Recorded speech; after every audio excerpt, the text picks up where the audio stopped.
All right, I'm gonna be honest with you. Today's video is a little bit of a brain bender at first. So it's gonna take a little bit of thinking, a little bit of stretch, a little bit of hard work. But the opportunities on the other side of this question are massive. So let's just dive right in. So for your customers and clients, what does doing business with you, with your company, say about them?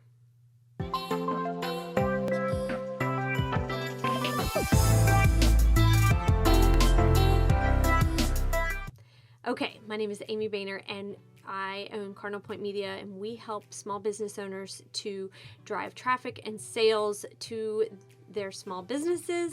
And today we're going to talk about basically this brand identity, because it is so key to the sales process, and it's completely invisible almost for most small business owners. All right, so let me give you a little bit of a backstory and kind of how this all started and how I started thinking about it. So last week we had a middle school orientation for my son.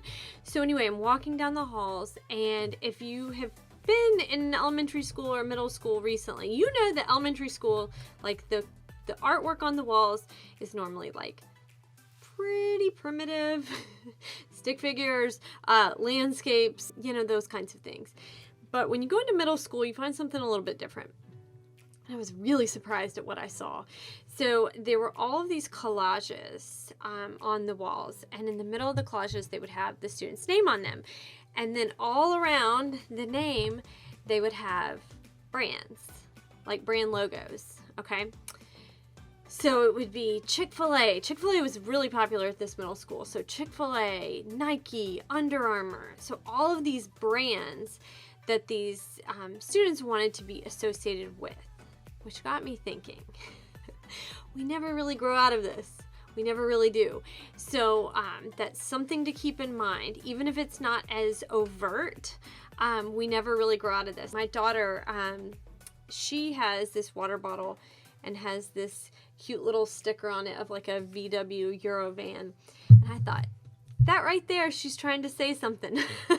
You know, she's trying to say something about who she is.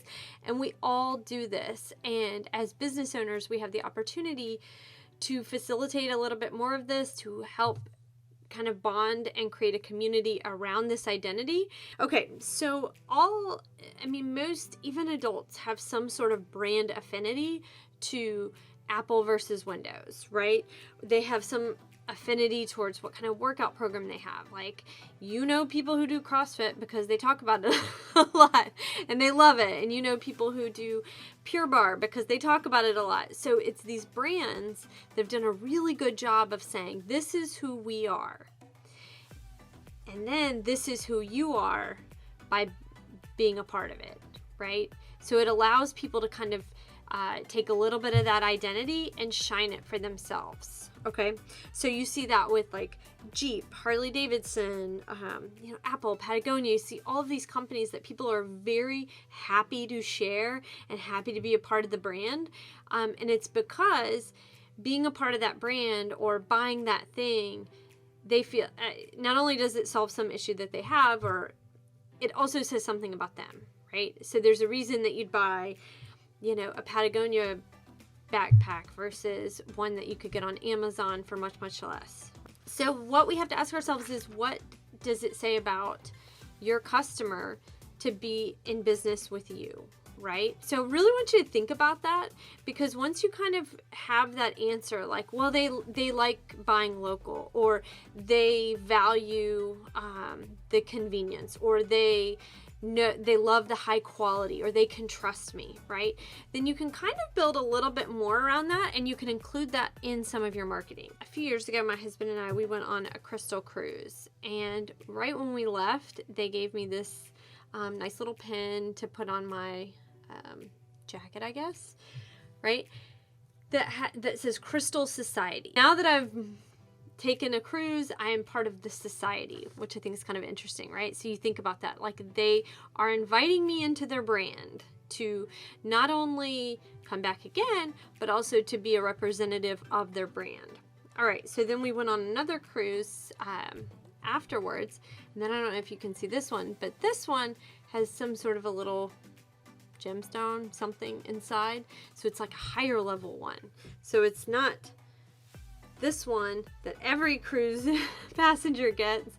It's a higher level one because we've done, more than one cruise. And I'm sure as you do more and more cruises and rack these up, you probably get more and more sophisticated pens.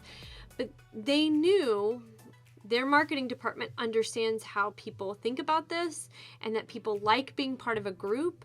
They like being noticed for kind of being a more loyal fan or more loyal customer. And so that's where they're including this.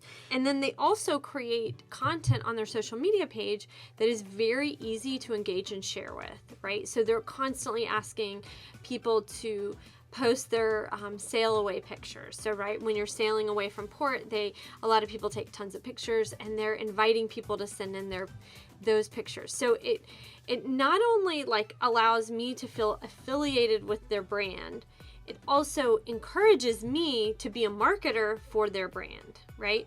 So I'm just wondering, for your business, for your company, are there ways that you can, number one, lock in this identity and make it feel more like a tribe and more like a group, that they understand the value, they feel very connected to it, to the identity of it.